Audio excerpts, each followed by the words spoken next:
দিলাম। এই জিলানি স্থলবন্দর আমাদের নীলফামারী জেলার উন্নয়নে একটি বিরাট ভূমিকা রাখতেছে। মেডিকেল কলেজ হলো আমি অবাক হয়ে যাই। আপনারা আরো জানেন কিনা জানি না, এই নীলফামারী জনগণের স্বাস্থ্য সেবার মান যে টিমেরই রয়েছে সেই টিমের আন্দোলনের এই মুহূর্তে বক্তব্য দিবেন।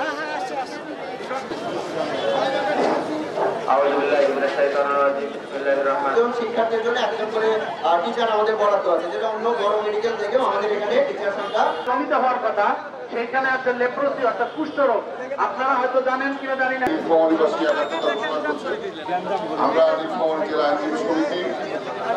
শিক্ষার্থী এবং সর্বস্তরের জনগণ এখানে উপস্থিত রয়েছেন। তো আসলে একটা মেডিকেলকে মান মেডিকেল কলেজ চলে যায়, তাহলে আমি সাধারণ জনগণ আপনারা রয়েছেন।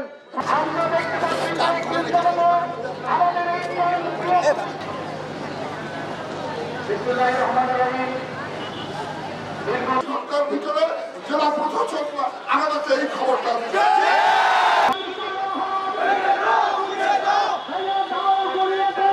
যদি এরকম যদি ঘটনা না ঘটে, আর এরকম যদি ঘটনা ঘটলে আজকেই কৃষি প্রশাসন প্রধান উপদেষ্টার সাথে কথা বলে